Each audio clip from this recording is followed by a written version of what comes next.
Hello everyone, and welcome to my Young and the Restless official 24 channel. Jack Abbott doesn't escape unscathed either.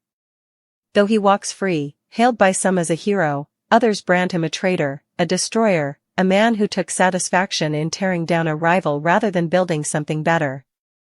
Alone in his office, Jack stares at the USB drive now locked away as evidence, realizing it has changed his life as much as Victor's. He won, but at the cost of reopening every old wound, every bitter memory of being outplayed, humiliated, pushed aside. This wasn't revenge anymore. It was a reckoning. And reckonings never end cleanly. Phyllis oscillates between pride and unease, knowing Jack crossed a line that can never be uncrossed. In Genoa City, enemies are rarely gone forever, just dormant. As the legal machinery grinds forward, prosecutors assemble a case so airtight it borders on unprecedented. The USB files corroborate testimony from whistleblowers who now feel safe enough to step out of the shadows. Former Newman operatives come forward, voices shaking but resolute, confirming orders Victor gave verbally, believing no one would ever dare record him. The picture becomes horrifyingly clear: Victor didn't just play dirty. He orchestrated lives, ruined families, leveraged fear like currency. The press devours every detail, turning the once feared mogul into a public spectacle. Headlines scream betrayal, corruption, downfall.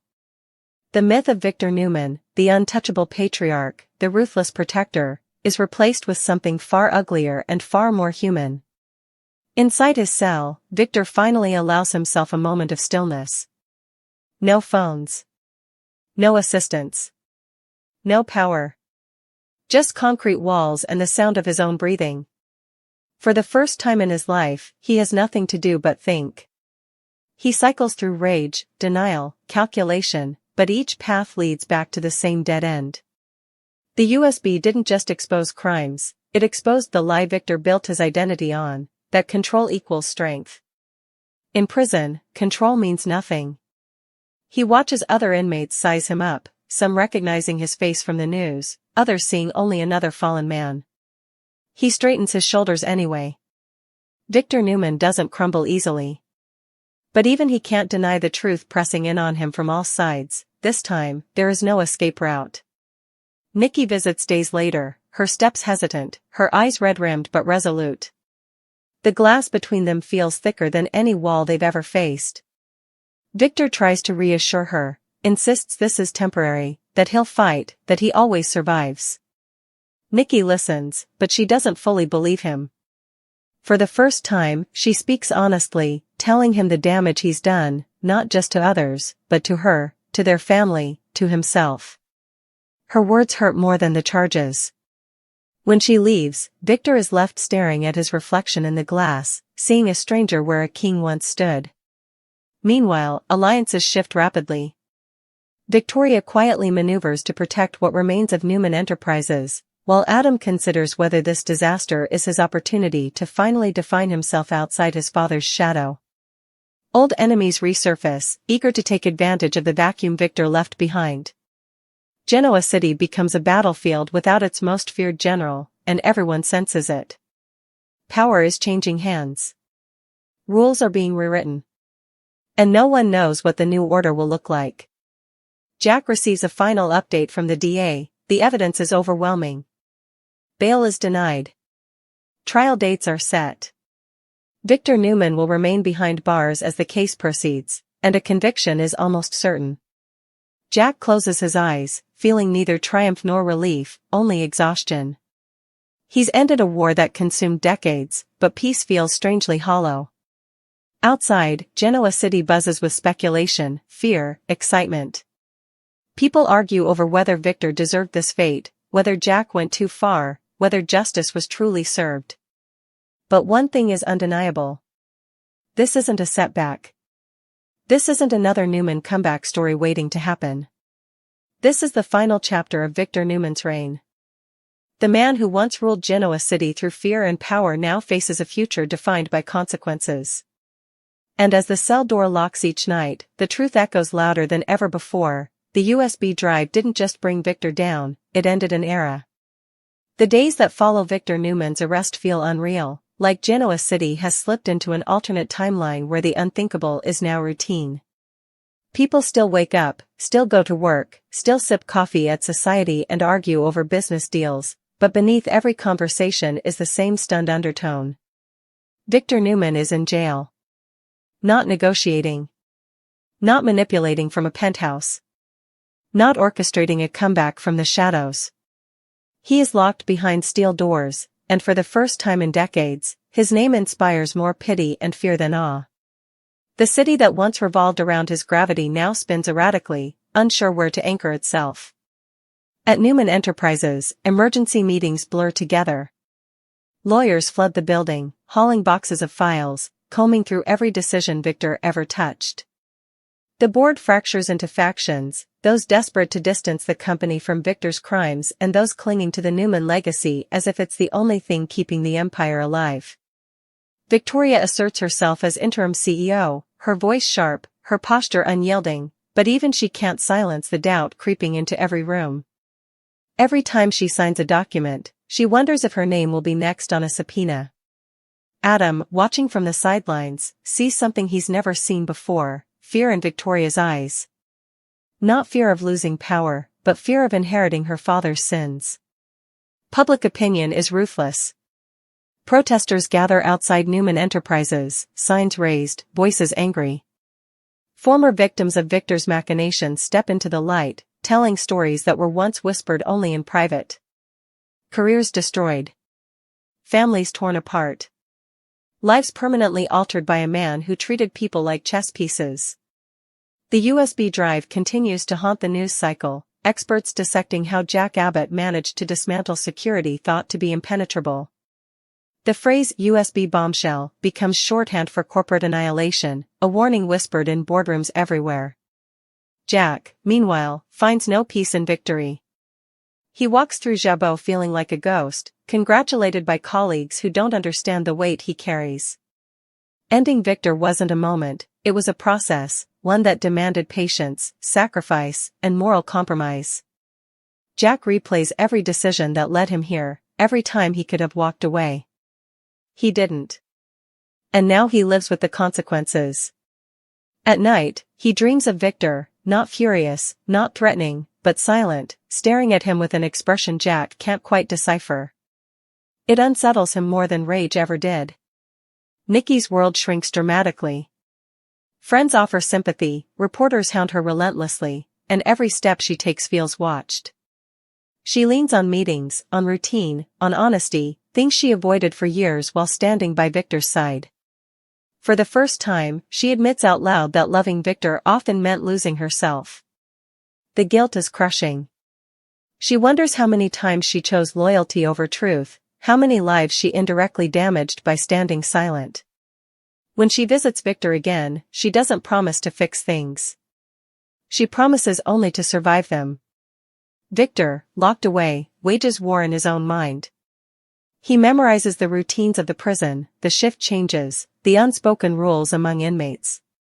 His reputation precedes him, earning both hostility and grudging respect. Some inmates test him, expecting weakness. They don't find it, but they do find a man constrained in ways he's never experienced. Victor's legal team works tirelessly, but even they can't sugarcoat reality. The evidence is devastating. The USB data aligns perfectly with witness testimony. Every attempt to discredit Jack Abbott fails under scrutiny. The narrative is set, Victor Newman didn't fall because of a vendetta, he fell because he finally went too far. As the trial approaches, Genoa City becomes obsessed. Courtroom sketches circulate. Analysts speculate about sentencing. Life behind bars is spoken aloud without irony. Victor listens to these discussions on the prison television, his jaw tightening, his mind racing. He tells himself this is temporary, that history favors men like him. But late at night, when the lights dim and silence presses in, doubt creeps closer than ever before. He wonders if this is how it ends, not in a blaze of glory, but in a slow, humiliating unraveling. Adam faces a crossroads. Offers come in, quiet, calculated propositions from rivals eager to exploit Newman Enterprises' vulnerability. He realizes he could walk away, reinvent himself, leave the Newman curse behind. Or he could step up, attempt to salvage something meaningful from the wreckage. For the first time, the choice is truly his. Victor's absence leaves a void that terrifies and liberates him in equal measure. The day the trial begins, the courtroom is packed. Victor enters in restraints, his expression unreadable. Cameras flash as if capturing a rare animal brought low. Jack sits across the room, their eyes meeting briefly, two men bound by decades of rivalry, now standing on opposite sides of history. As opening statements unfold, the story becomes brutally clear.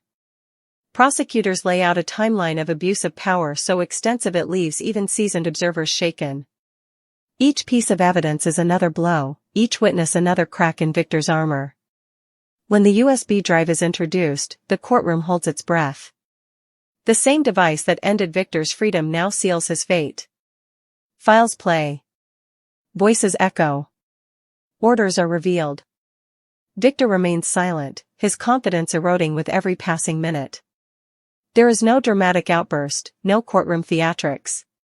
Just the slow realization that this time, there will be no escape hatch. Outside, Genoa City watches, transfixed. This isn't entertainment, it's closure. Or at least, the closest thing to it. People debate whether Victor deserves mercy, whether his good deeds outweigh his crimes. But the law doesn't weigh legacy, it weighs evidence. And the evidence is merciless. When the verdict finally comes, it lands like a thunderclap. Guilty. On all major counts. The sentence is severe, decisive, and unmistakably final. Victor Newman is led away as murmurs ripple through the courtroom. Some gasp. Some cry. Some quietly nod, as if confirming a truth they've always known. Jack exhales, a breath he feels he's been holding for decades. Nikki closes her eyes, tears slipping free. Adam stares straight ahead, his future suddenly unwritten. Victoria clenches her fists, already planning survival in a world without her father's shadow. As Victor disappears behind the closing doors, the era officially ends. No twist. No miracle. No last-minute reprieve. Genoa City moves forward, scarred but altered, forced to redefine power without its most dominant figure. And somewhere, in a locked evidence room, the USB drive sits in silence, a small, unassuming object that changed everything. It didn't just bring Victor Newman down. It rewrote the rules of Genoa City forever. The silence after the verdict is louder than any explosion Genoa City has ever endured. It follows Victor Newman like a shadow as he is escorted from the courtroom, chains clinking softly with each step, the sound echoing through the hallways that once would have trembled at the mention of his name. Outside, reporters shout questions that go unanswered, questions about regret, about revenge, about whether the mighty Victor Newman finally understands what it means to lose.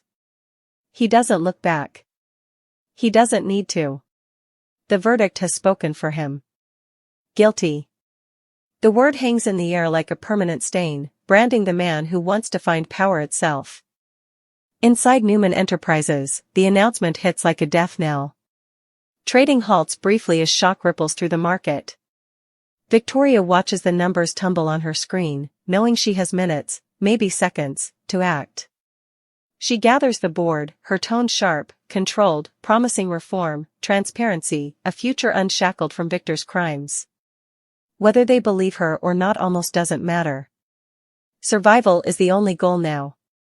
The Newman name, once a symbol of fear and dominance, must be rebuilt or buried. Adam listens from the doorway, realizing that for the first time, his sister isn't competing with their father, she's trying to outlive him. Nikki retreats from the noise, the finality of the sentence crushing her chest. She allows herself to grieve, not just for Victor, but for the life she imagined, the man she believed in, the illusions she defended for far too long. There is clarity in the pain, though. A brutal honesty that frees her from denial. She attends a meeting that night, standing before strangers and admitting what she never could at Victor's side, that love does not excuse destruction.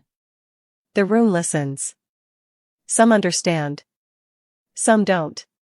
But Nikki feels lighter when she leaves, as if acknowledging the truth has loosened chains she didn't realize she was wearing.